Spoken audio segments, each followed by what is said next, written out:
अपन शुरू कर रहे हैं अपने सॉलिड स्टेट का आगे का पोर्शन। उसमें हम कर रहे थे पैकिंग एफिशिएंसी। पैकिंग एफिशिएंसी हमने कर ली थी, संकुलन क्षमता जो है हमने कर ली थी, एचसीपी कर ली थी, एफसीसी की, सीसीपी की, और इसके अलावा हमने बीसीसी की कर ली थी। आज हम करेंगे सिंपल क्यूबिक यूनिट सेल की पैकिंग एफिशिएंसी ऑफ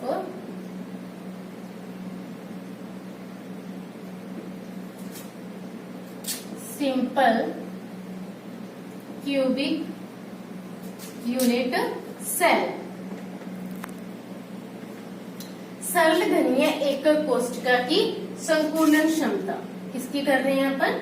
सरल घनीय की, सरल घनीय एकक कोष्ठिका की।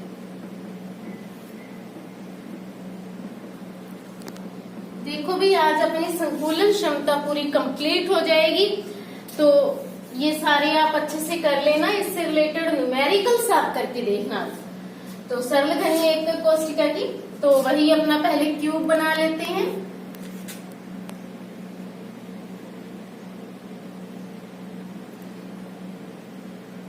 ये हमने एक क्यूब बना लिया। सरल घनीय एकक कोष्ठिका है तो हमें ये पता होगा कि इसमें जो अवयवी कण है, पार्टिकल्स हैं, लैटिस पॉइंट्स हैं, वो कहाँ कहाँ पर हैं? सिर्फ कॉर्नर्स के ऊपर। किसके ऊपर है भाई? सिर्फ कॉर्नर्स के ऊपर। तो मैं आगे वाली ले रही हूं भाई, ये हो गया और एक ये हो गया, ऐसे ही होगा। तो अगर किनारे की लंबाई, लेंथ ऑफ एज, किनारे की लंबाई कितनी है? ए। पहले से हम यही मानते आ रहे हैं। तो किनारे की लंबाई अपनी कितनी है? ए। त्रिज्या कितनी हो जाएगी? लैटिस पॉइंट की त्रिज्या वही क्या हो जाएगी भाई? आर। तो देखिए त्रिज्या है अपनी आर और किनारे की लंबाई है ए। तो अब हम बात करते हैं ए इज इक्वल्स टू क्या हो जाएगा? देखिए जो लंबाई है ए इज इक्वल्स टू क्या हो जाएगा? आर रेडियस इसकी और आर इसकी, दोनों को मिलाकर क्या हो गया भाई? 2r। यही हो गया। चलिए घन का आयतन या एकक कोष्ठिका का आयतन क्या होगा अपना?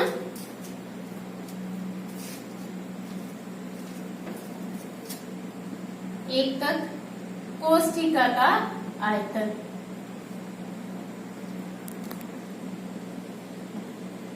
वही अपना फॉर्मूला क्या हो जाएगा? ए क्यूब। ए क्यूब का मीन्स क्या है? ए इक्वल्स टू क्या है अपनी? 2r का क्यूब कितना आ जाएगा भी? 8r cube. यही हो जाएगा। उसके बाद में अपन बात करते हैं गोलों का कुल आयतन। गोलों का कुल आयतन फॉर्मूला क्या होता है? 4/3 पाई आर क्यूब। अब हमें पता है कौन सी एकक कोष्ठिका? Simple cubic. परमाणुओं की संख्या कितनी होती है? एक। तो इसमें परमाणुओं की संख्या कितनी है? परमाणुओं की संख्या है यहाँ पर 1। तो अपना फॉर्मूला यही रह जाएगा 1 × 4/3 पाई आर क्यूब। अब अपने फॉर्मूला लगाते हैं पैकिंग एफिशिएंसी का। क्या फॉर्मूला होता है? परमाणुओं का कुल आयतन, परमाणुओं का कुल आयतन अपॉन एकक कोष्ठिका का कुल आयतन। ये फॉर्मूला हम कई बार लिख चुके हैं।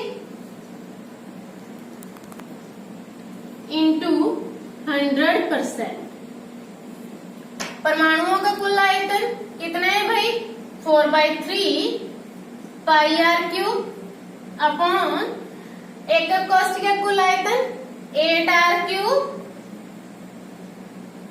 इंटू 100%। आर क्यूब से आर क्यूब कैंसल आउट हो गया। 8 3 जो हो गई 24, 4 से 24 को किया तो पीछे कितने बच गए? 6। तो अपना आ गया π/6 इंटू 100%। कितना आ जाएगा भाई? पाई की वैल्यू पता ही है 3.142 3.142 अपॉन 6 इंटू 100%। कैंसिल आउट होके अपने पास में बचेगा भाई 52.4%। कितना बचेगा भाई 52.4%। आ गया भाई समझ में। तो ये अपना हो गया सरल घनीय कोष्टिका का पैकिंग एफिशिएंसी, संकुलन क्षमता कितनी आती है 52.4%। ठीक है भाई, इसे अच्छे से देख लीजिए। बिल्कुल सिंपल है, जो हमने पहले किए उनसे तो बहुत ज्यादा सिंपल है। यहाँ पर हमें कोई डायगोनल नहीं लेना पड़ा, कुछ नहीं। क्यों नहीं लेना पड़ा? क्योंकि जो किनारे पर थे, कोनों पर थे, एक कोष्ट जो यूनिट सेल्स के लैटिस पॉइंट थे वो एक दूसरे को टच कर रहे थे, तो आर अपना जो है वो 2r हो गया और ए अपना कितना हो गया था 2r हो गया था। कुछ भी यहाँ पर हमें अलग से नहीं करना पड़ा। तो ये हो गया अपना। चलिए, इसे आपने देख लिया होगा अच्छे से। अब अपनी संकुलन क्षमता से रिलेटेड जो भी थे क्वेश्चंस थे वो आप मेरे से पूछ सकते हैं। इसके अलावा इसके न्यूमेरिकल्स करके देख सकते हैं। अब नेक्स्ट टॉपिक अपना है घनत्व। एक कोष्टिका का घनत्व कैसे निकालें। चलिए, ये पैकिंग एफिशिएंसी कंप्लीट होगी, इसके न्यूमेरिकल्स करके देखना आपने।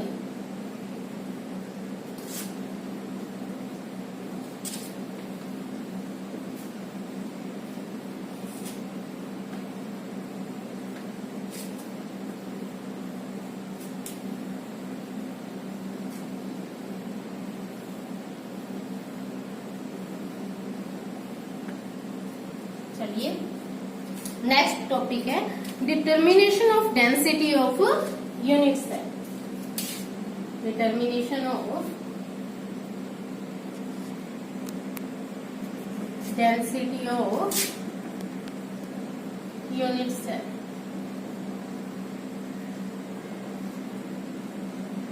एकक कोष्टिका के घनत्व का निर्धारण। एकक कोष्टिका के घनत्व के अगर अपन निर्धारण की बात करें, किसका ज्ञात कर रहे हैं, अब अपन यहाँ पर क्या कर रहे हैं घनत्व। देखो, जब हम घनत्व का फॉर्मूला निकालेंगे घनत्व ज्ञात करने का, तो उससे हमें लगभग 5 राशियां ऐसी मिलेगी जिनमें से अगर हमें किसी एक का भी निकालना है, यानी 4 दी हुई किसी एक को निकालना है तो वो निकाल सकते हैं। तो ये फॉर्मूला काफी इम्पोर्टेंट फॉर्मूला होता है। तो पहले हम इसमें देखते हैं किनारे की लंबाई, वही मानकर चलेंगे अपन। किनारे की लंबाई, किनारे की लंबाई है अपनी घनत्व एकक कोष्टिका का। ठीक है भाई, एकक कोष्टिका के किनारे की लंबाई और एकक कोष्टिका यानी यूनिट सेल का घनत्व।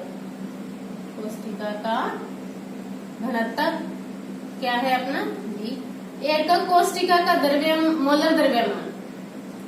एकक कोष्टिका का मोलर द्रव्यमान, मोलिकुलर मास क्या है अपना कैपिटल एन। तो अब देखिए घनीय क्रिस्टल का आयतन, घनीय क्रिस्टल का आयतन, वही फॉर्मूला अपना क्या हो जाएगा भाई, किनारे की लंबाई है वही भुजा क्यूब यानी कि ए क्यूब। एकक कोष्टिका घनीय क्रिस्टल का आयतन आ गया। अब है एकक कोष्टिका का द्रव्यमान। एकक कोष्टिका का द्रव्यमान क्या होता है अपना Z इंटू एम। Z यहाँ पर क्या है, परमाणुओं की संख्या,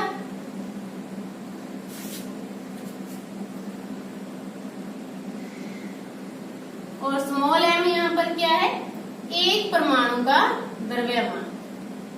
एक परमाणु का द्रव्यमान। m इज इक्वल टू क्या होता है, मोलिकुलर मास यानी परमाणु के का मोलर द्रव्यमान upon Avogadro number. Avogadro number क्या होती है भाई 6.022 इंटू 10⁻⁻23। ये मैंने साइड में लिख दिया है। तो तो m इज इक्वल टू क्या हो जाएगा, परमाणु का द्रव्यमान इज इक्वल टू क्या हो जाएगा, अभी पता ही है हमें, द्रव्यमान इज इक्वल टू क्या होता है, मोलर द्रव्यमान बटे एवोगाद्रो नंबर। अब उसके बाद में देखिए यूनिट सेल का घनत्व। अब अपने फॉर्मूले पर आते हैं अपन। एकक कोशिका का द्रव्यमान, एकक कोशिका का द्रव्यमान इज इक्वल टू क्या हो जाएगा, द्रव्यमान सॉरी घनत्व, घनत्व की बात कर रहे हैं, घनत्व की बात कर रहे हैं। घनत्व इज इक्वल टू क्या हो जाएगा, ये लिखने में मिस प्रिंटिंग होगी भाई। घनत्व इज इक्वल टू क्या हो जाता है, द्रव्यमान बटे आयतन, यही फॉर्मूला होता है घनत्व का, द्रव्यमान अपॉन आयतन। द्रव्यमान कितना है अपना, Z इंटू M अपॉन आयतन अपना क्या था भाई, V को अपन लिख सकते हैं A क्यूब, तो इसको D इज इक्वल टू क्या हो जाएगा, Z इंटू M अपना क्या था, द्रव्यमान था, M इज इक्वल टू क्या था, कैपिटल M, तो Z into capital M upon Avogadro number into A cube. हो गया भाई, Avogadro number into A cube. ये अपनी डेंसिटी का फॉर्मूला आ गया, घनत्व आ गया। अच्छे से इस फॉर्मूले को देख लो भाई। अब देखो अगर हमें घनत्व पूछा है, ये सब कुछ दिया है और हमसे क्या पूछा है, घनत्व पूछा है, तो सीधा फॉर्मूला लगा देंगे। या हमें घनत्व दिया है और क्या पूछा है कि परमाणुओं की संख्या की, कोई एक कोशिका है उसमें परमाणुओं का मोलर द्रव्यमान इतना है और आयतन इतना है और उसका घनत्व इतना है, तो परमाणुओं की संख्या कितनी होगी, तो ये हमें ये दिया है, ये दिया है, ये दिया है, ये हमें पता ही है, तो हम इसे फाइंड आउट कर लेंगे। उसके अलावा अगर हमसे पूछा है कि कोई इतने एक कोशिका में इतने परमाणु हैं, उनका मोलर द्रव्यमान ये है, घनत्व ये है और उसका आयतन बताइए, तो हमसे क्या पूछा है, ये पूछा है, ये सब रख लेंगे और इसे फाइंड आउट कर लेंगे। और घनत्व पूछा तो कर ही लेंगे। एवोगाड्रो नंबर फाइंड आउट करनी नहीं होती, फिक्स होती है 6.022 इंटू 10⁻23। तो ठीक है भाई, ये हमारा हो गया। आज की क्लास में हमने क्या कर लिया, अभी आज की क्लास में हमने पैकिंग एफिशिएंसी अपनी कंप्लीट कर ली है। इससे पहले हम HCP, FCC, CCP की कर चुके हैं और BCC की पैकिंग एफिशिएंसी कर चुकी हैं। आज हमने सिंपल क्यूबिक की पैकिंग एफिशिएंसी कंप्लीट कर लिया। उसके अलावा हमने एक कोशिका का घनत्व ज्ञात करने का फॉर्मूला निकाल लिया है। तो आज के लिए इतना हो गया भाई। इसके न्यूमेरिकल्स करके देख लेना। न्यूमेरिकल से रिलेटेड यानी कि जो अपना मैथमेटिकल पोर्शन था, फिजिकल पोर्शन था, वो लगभग कंप्लीट हो गया। इसके बाद में हमारे चल पड़ेंगे डिफेक्ट्स, त्रुटियां चल पड़ेंगी। तो वो तो बहुत सिंपल टॉपिक है, ठीक है भाई। जो अपना मैथमेटिकल पोर्शन था वो आज कंप्लीट हो गया है। तो इससे रिलेटेड कोई भी क्वेश्चन हो, कुछ भी हो, वो आप मेरे व्हाट्सएप नंबर आपके पास है ही, तो आप मेरे से पूछ सकते हैं। नेक्स्ट क्लास में हम करेंगे त्रुटियां। तो आज के लिए इतना ही, ठीक है भाई।